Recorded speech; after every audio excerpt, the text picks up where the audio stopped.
Hello, welcome to all. आप सभी लोगों का स्वागत है एस गुरु एकेडमी पर। अब आपका हाई स्कूल का मैथ पहली एक्सरसाइज लेते हुए चल रहे हैं, ठीक है।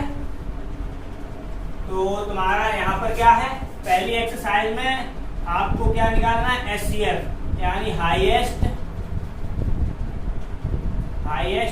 Common factor. ठीक, हाईएस्ट कॉमन फैक्टर यानी क्या निकालना है तुम्हें, जिसे मासा बोलते हैं हिंदी में, लासा मासा पढ़े होंगे, ठीक है। तो ये क्या है यहाँ पर, मासा। अब क्या, और वो भी क्या, यूक्लिड मेथड से। क्या है तुम्हारी, यूक्लिड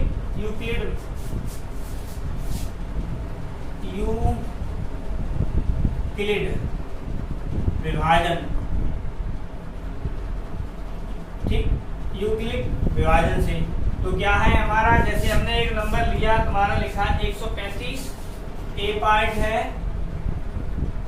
135 है और 225 है, ठीक है। तो क्या करेंगे, इसमें जो भाग कर लेता होगा स्टूडेंट, उसे इसमें कोई प्रॉब्लम नहीं होनी है, और जो भाग नहीं कर पाता है उसे थोड़ी दिक्कत आएगी, लेकिन चिंता मत करो। इसके लिए हम हैं, तुम्हें भाग भी सिखा देंगे और मेथड भी आ जाएगा। चलो, तो क्या है, सबसे पहले इन जितने नंबर लिखे हैं उनमें तुम्हें ये देखना होगा सबसे छोटा नंबर कौन सा है। तो इसमें सबसे छोटा 135 है और बड़ा कौन है, 225। तो हमेशा छोटे वाले नंबर से बड़े वाले नंबर में भाग किया जाता है। तो करो भाग। तो 135 का भाग किया हमने किसमें, 225 में। कितनी बार जाएगा, एक बार गया 135, घटा दो, 5 में से 5 गया 0, 2 में से 3 जाएगा नहीं, यानी 12 में से 3 गया, कितना बचा हमारा, 90। ठीक है, 90 हो गया। अब क्या है, अब तुम्हें करना क्या है, दो तरीके हैं यहाँ पर करने के, हम दोनों तरीके बता दे रहे हैं। यहाँ पर क्या बचा, देखो 90 बचा, ठीक है। तो तुम्हें क्या करना है, दोनों बताते हुए चल रहे हैं। 90 को लिख लो अलग, यानी भागफल के रूप में, वो सॉरी भाजक के रूप में, और 135 को लिख दो यहाँ पर। ठीक, दूसरा तरीका डायरेक्ट यहीं पे कर दो ऐसे, तो और इस वाले को यहाँ लिख लो, 135 वाले को बढ़ा दो आगे। अब क्या, 90 एकन 90 तो आएगा, कितना बचा हमारा, 5, 13 में से 9 गया 4। फिर क्या, जितना बचा फिर ऐसे करो, ये वाला जो भाजक है उसे यहाँ पे फिर लिख लो 90, 45 दूनी 90, ये हो गया। तब तक भाग करना होता है जब तक कि यहाँ 0 ना आ जाए। अब इसमें क्या है, इसमें भी तुम्हारा क्या था, देखो 135 का भाग किया था, यहाँ पर लिख दे रहे हैं हम, 135 का भाग किया था 225 में। एक तो ये मेथड है, दूसरा हम यहाँ पे लिख दे रहे हैं, ये रहा। तो यहाँ पर क्या है तुम्हारा, एक बार गया था, शेष कितना बचा था, 90, ठीक है। तो क्या होता है, जो भाजक होता है उसे यहाँ लिख लेते हैं, शेषफल वाले को यहाँ पे लिख लेते हैं भाजक के रूप में। फिर करो 90 एकन 90, कितना बचा, 45। अब क्या किया, 45 और इसे यहाँ लिख लिया 90, तो 45 दूनी 90, 0 0 हो गया, ठीक है। अब क्या है तुम्हारा, यहाँ से देखें तो तुम्हारा क्या होगा, जो सबसे बाद का भाजक होगा वही वाला तुम्हारा आंसर होगा, ठीक है। और होता क्या है, अब हम बताते हैं क्या, जैसे ऐसे लिख रहे हैं, यहाँ पर क्या होता है तुम्हारा भाजक, यहाँ पर क्या होता है भाज्य। कुछ लोग यहाँ पर लिखते हैं, कुछ लोग यहाँ पर लिखते हैं, वो होता है हमारा भागफल। और जो नीचे बचता है जाके यहाँ पर कहीं, वो होता है हमारा शेषफल।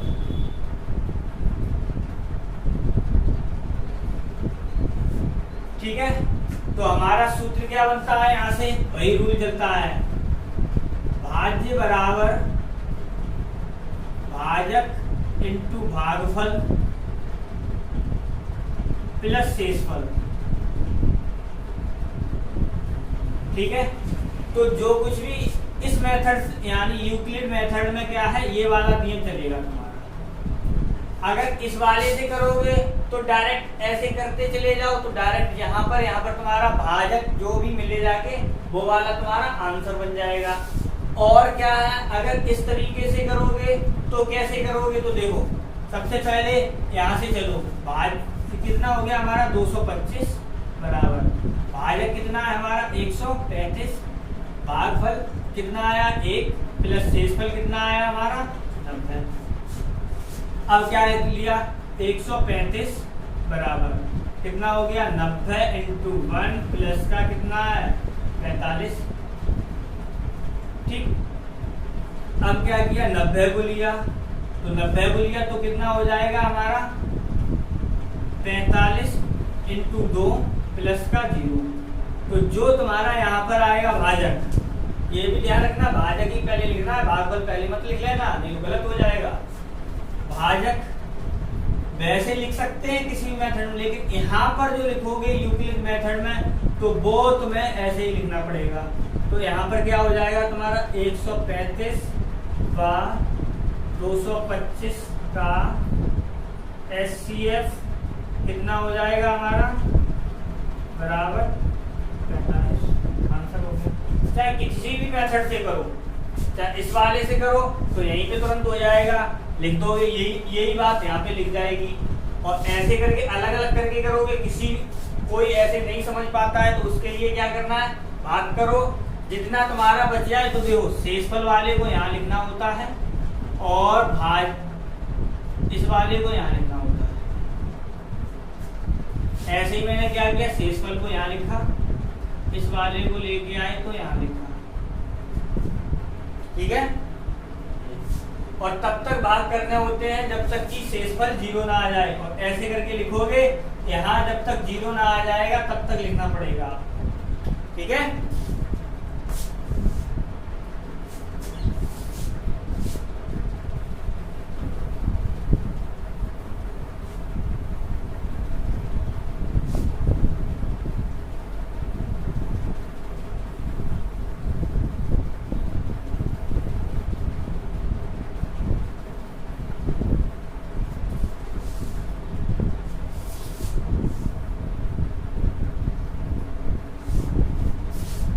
क्या है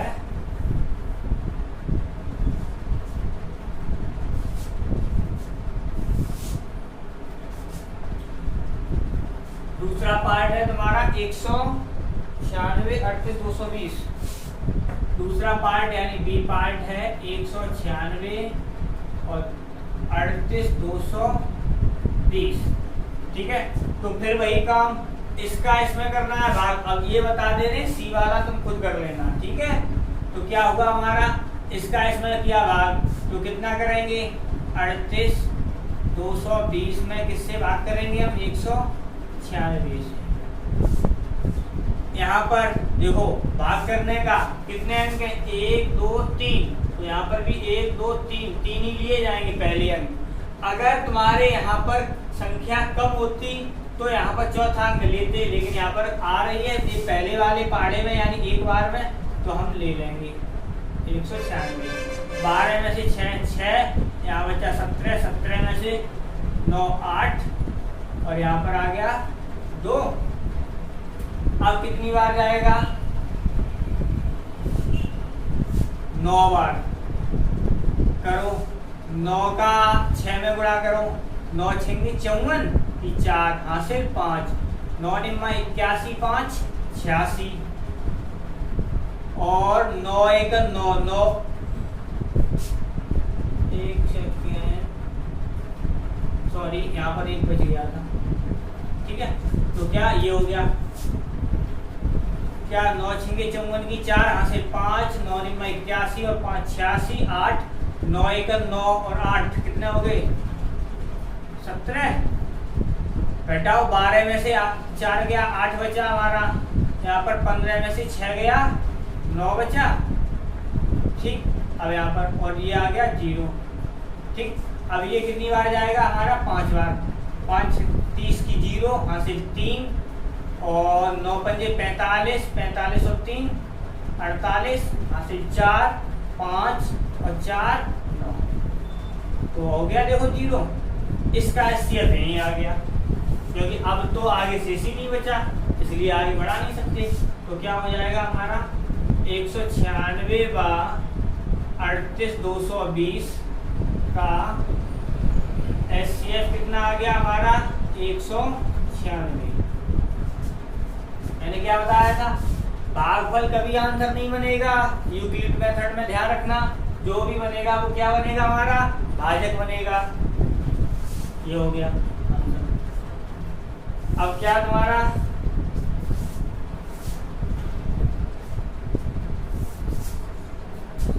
सी वाला पार्ट 867 और 225 ये है, ठीक है। तो इसे करते हैं।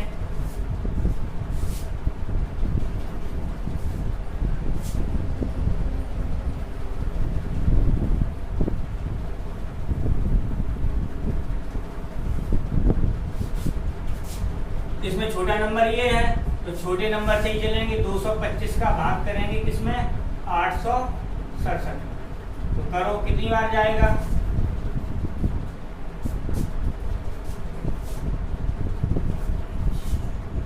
3 बार। 5 दिए 15 की 5, यहाँ से 1, 3 दूनी 6 और 1 7 और 3 दूनी 6, ठीक है।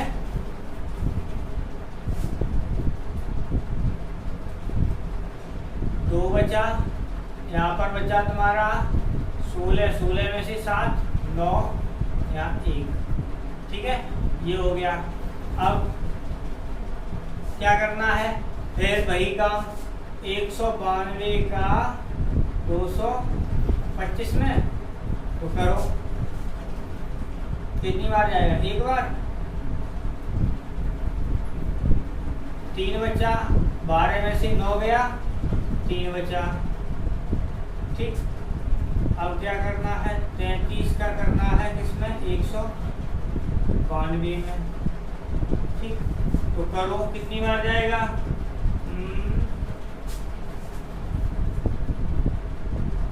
18 18 5 बार चला जाएगा।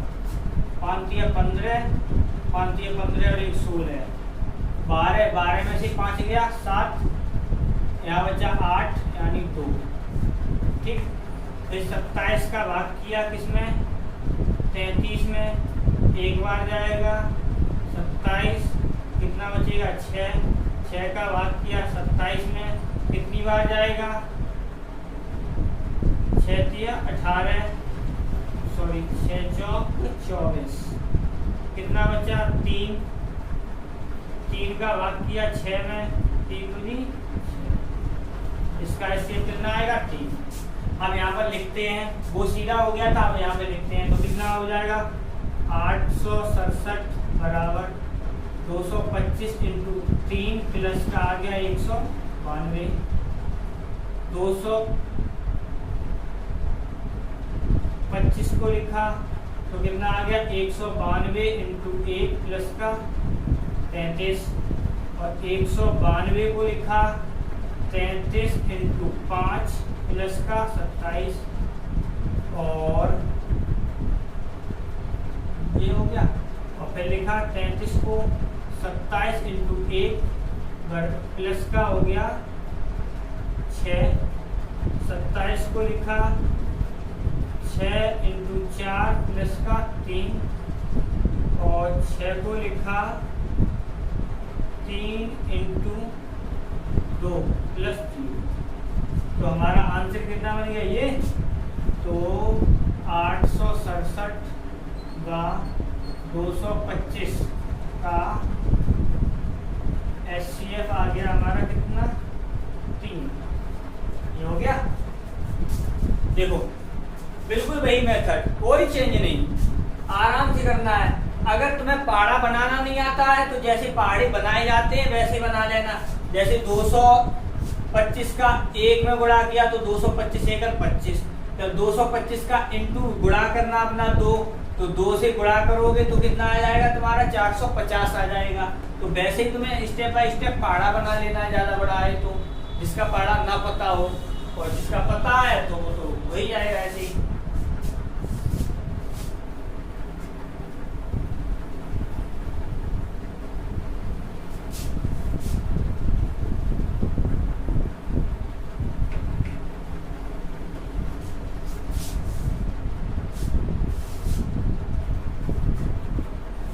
अब क्या है तुम्हारा ये क्वेश्चन सेकंड, दर्शाइए कि कोई धनात्मक विषम पूर्णांक इस रूप में का होता है।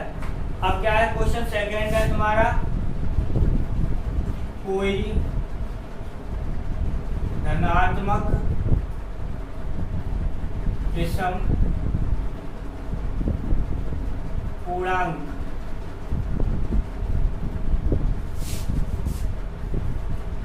Six Q plus 1, 6q plus 3, 6q plus 5 के रूप में होता है, के रूप में होता है। ठीक है, तो देखते हैं तो अब इसका सॉल्यूशन। तो हमने क्या किया, एक माना, हमने मान लिया बाई कोई पूर्णांक है, धनात्मक पूर्णांक, धनात्मक पूर्णांक है। ठीक है, अब इस बाई को हमने कैसे लिखा, बाई बराबर हमने लिखा 6q प्लस r, और यहाँ पर r की जो वैल्यू होगी वो तुम्हारी 1 से बढ़ हो, 1 से 1 के बराबर यानी 0, r का मान होगा वो तुम्हारा 0 से बड़ा होगा और 6 से छोटा होगा। ठीक है, यही है question. 6q plus 1, 6q plus 3, 6q plus 5। ठीक है, ठीक है, तो सॉरी r से बड़ा नहीं, हाँ r से छोटा। देखो r का मान है वो 0 से बड़ा होगा। ठीक है, पूर्णांक के रूप में, चलो इसे भी ले लेते हैं, ये हो गया। अब क्या है तुम्हारा, क्या 0 से बड़ा है और r का मान इससे छोटा है 6 से। अब क्या यहाँ पर वैल्यू रखते हैं, तो हमने क्या किया, y1 रखा, तो y1 बराबर कितना हो गया 6q प्लस का 1, यानी कहने का मतलब ये है r का मान रखो यहाँ से 0, 1, 2 डॉट डॉट डॉट 6 तक चली जाओ, बल्कि 5 तक। ठीक है, तो अब क्या है हमारा, रखो कहाँ गया 1, r की जगह रखो 0, तो ये 6q आ जाएगा 0, लेकिन यहाँ पर 0 लेना पड़ेगा, यहाँ r लगा दो। 1 रखोगे तो कितना हो जाएगा, 6q प्लस का 1 हो जाएगा। y2 रखोगे तो 6q प्लस 2 हो जाएगा। y3 रखोगे तो 6q प्लस 3, r की जगह वही नंबर रखते जाओ, r4, 6q प्लस का 4, 5, 6q प्लस का 5, y6, 5। अब यहाँ पर देखो, उन्होंने ये कहा था धनात्मक पूर्णांक तो है ये हमारा, विषम वाला देखना है, तो विषम वाला देखो हमारा कौन कौन सा नंबर है, एक ये है, एक ये है, एक ये है। क्या ये इसी रूप में आ रहे हैं, देखो आ रहे हैं। इसका मतलब क्या हुआ, हमारा जो ये पूर्णांक दिया है इसे हम 6q plus 1, 6q plus 3, 6q plus 5 के रूप में लिख सकते हैं। तो क्या है हमारा, अतः किसी धनात्मक पूर्णांक को 6 प्लस 1, 6 प्लस 3, 6 प्लस 5 के रूप में लिख सकते हैं। हो गया, ठीक है। तो क्या माना, कोई विषम एक धनात्मक पूर्णांक मान लो, इस नंबर को क्योंकि ये जो 6Q कॉमन था इसलिए 6Q लेना ही है। अब R यहाँ पर हमने नंबर ले लिया 5 तक, ठीक है, और वो वैल्यू ये रही तुम्हारी, तो ये हो गया। इसमें गलत लग गया,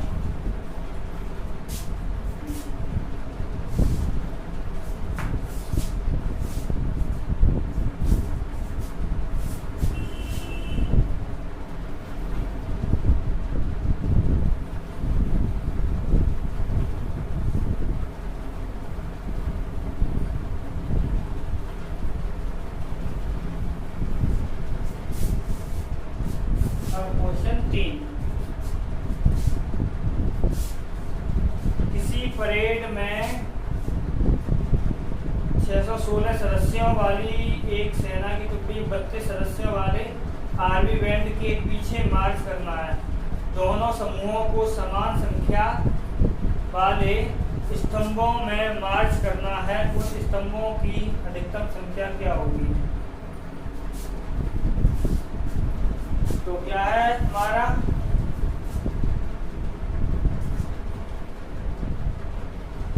क्वेश्चन थर्ड, हम लिखेंगे कम क्वेश्चन थर्ड।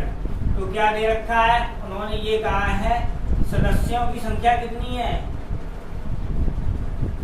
सदस्यों की संख्या है तुम्हारी 616, और क्या कह रहे हैं, सदस्यों वाली एक सेना की टुकड़ी 32 सदस्यों वाली एक आर्मी बैंड के पीछे मार्च करना है। परेड में कितने, परेड में है, परेड में सदस्यों की संख्या, ठीक है, 32 सदस्यों की आर्मी बैंड के पीछे करना है सेना की टुकड़ी को, 32 सदस्यों वाले एक आर्मी बैंड। अब क्या 32 सदस्यों वाली आर्मी बैंड, 32 सदस्यों वाली आर्मी बैंड है। तो क्या है यहाँ पर, तो कर दो बिल्कुल वही, एसटीएफ निकाल दो,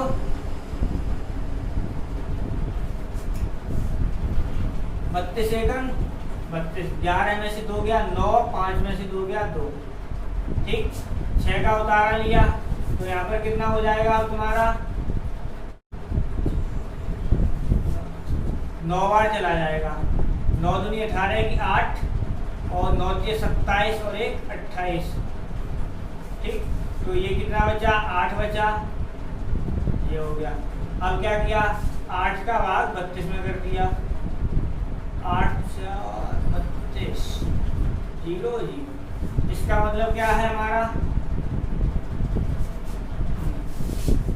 अगर देखा जाए तो क्या 616 बराबर आ गया 32 × 9 19, और यहाँ पर 32 = आ गया 8 × 4, और शेष पर बच जाएगा आगे 0।